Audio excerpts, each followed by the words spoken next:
随后，元尊催动自身的气运大道，爆发出一道金光，龙游九天，气运如虹，大道之光如晨曦初照，照耀着整个空间。气运大道的玄奥之处在于能够撕裂开空间，穿梭于不同的世界之中。空间中所蕴藏着玄奥能量，能够被气运大道所引导。气运大道每一次的催动，都会让空间产生剧烈的波动，仿佛能够将整个世界吞噬。元尊气运大道的玄奥让人无法想象，仿佛能够与万物共命运。空间被无形的力量撕裂后，露出了一片充满玄奥的能量涌动的区域。元尊的气运大道在穿梭的引导下，将空间撕裂了一道道裂缝，如同穿梭的门户。元尊前辈，日后再见。萧炎灵动木尘与元尊进行了最后的告别后，也没有停留，直接化为3道流光，进入到了空间穿梭中。萧炎灵动木尘的身影在穿梭的门户间若隐若现，一路向远方的目的前进。他们感受到了在空间的穿梭中，感受到了空间的奇异变化。元尊的气运大道之法不断在运转，一道道能量波纹在周围涌动，似乎在指引着他们前往新的地点。随着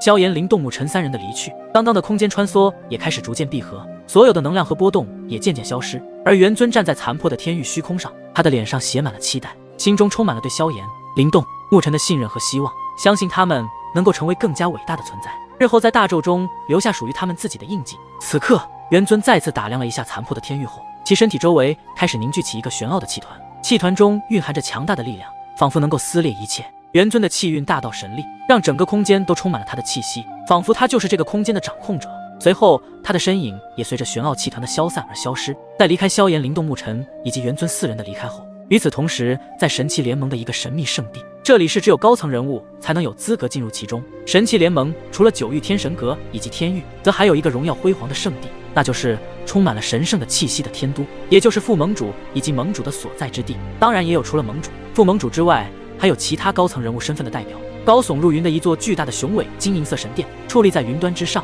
金碧银碧辉煌，琉璃瓦在阳光下闪耀着温暖的光芒。神殿的周围由洁白的云雾缭绕，仿佛就是神之所居住的地方。在神殿的门前有几只巨大的铜狮，他们在石柱旁守护着神器联盟的尊严。门前还有几尊神像，他们是神器联盟的守护神，时刻守护着整个天都。在这座神殿的上空有一个高高的祭坛，上面摆放着各种各样的物品以及高层人物献上的一些祭品。祭坛的上方悬浮着一块巨大的金光水晶球，周围的金色光芒将水晶球包裹，仿佛在诉说着神器联盟的荣光与辉煌。神殿内部装饰着各种精美壁画，壁画描绘的是神器联盟的历史。在神殿中央有2个对立的半圆弧构造的18个席位，每一个半圆弧则是9个席位，分别呈现的都是金银双色。而在这2个半圆弧的席位中央有一个巨大圆形的金色辉煌宝座，宝座周围是9条神龙，它们盘旋在宝座上方，仿佛随时会飞出。而这座辉煌的宝座正是神器联盟的大人物，也就是传说中那位神龙不见神尾的盟主宝座。在这金色辉煌宝座上方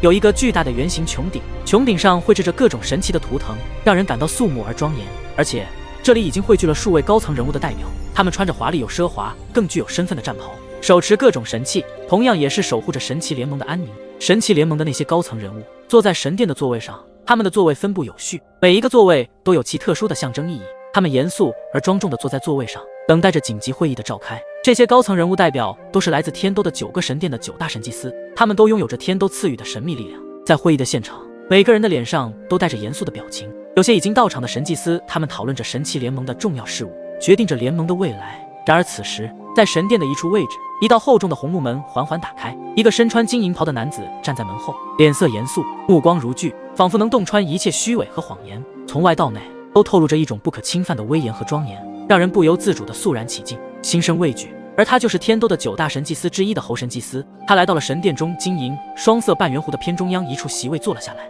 身上的气息更是比起其他神祭司都还要强上一些。就在猴神祭司坐下的那一刻，不远处一个貌似姬服的女子正缓缓地走动着，行动间透着不失庄严和温柔，仿佛在天地间漫步，静谧而庄重，恍若一道古老的长河穿过历史的沧海，承载着严肃和敬慕之意。他也是9大神祭司之一的姬神祭司，选择了猴神祭司右边的一个席位坐了下来，而他们的中间还有一个奢华无比的席位，但这个坐席不属于他们。8位神祭司都到了，速度还真是够快。一道优雅又带有威严的语气从神殿外传来，下一秒便是出现有着一道身影，他同样身着一袭金银袍，长袍服的，但比较起其他神祭司，其左胸上面绣着神秘符号，显得更加的庄严神圣。面容俊朗，眼神深邃，如同璀璨的星辰。他高挺的鼻梁，修长的眉毛，透露出一种威严和神秘的气质。头戴一顶银色头冠，上面镶嵌着宝石，散发出耀眼的光芒，步履间飘逸如仙。仿佛身披神秘力量的神祭司，让人不敢接近，却又忍不住敬仰。那么，他也是9大神祭司之一的风神祭司。传闻，风神祭司的实力乃是排名9大神祭司之首，所以他的一出现，顿时让现场陷入了寂静氛围。他轻迈着飘逸如仙的步伐，来到了半圆湖的最中间那个奢华的席位，然后缓缓地坐了下来。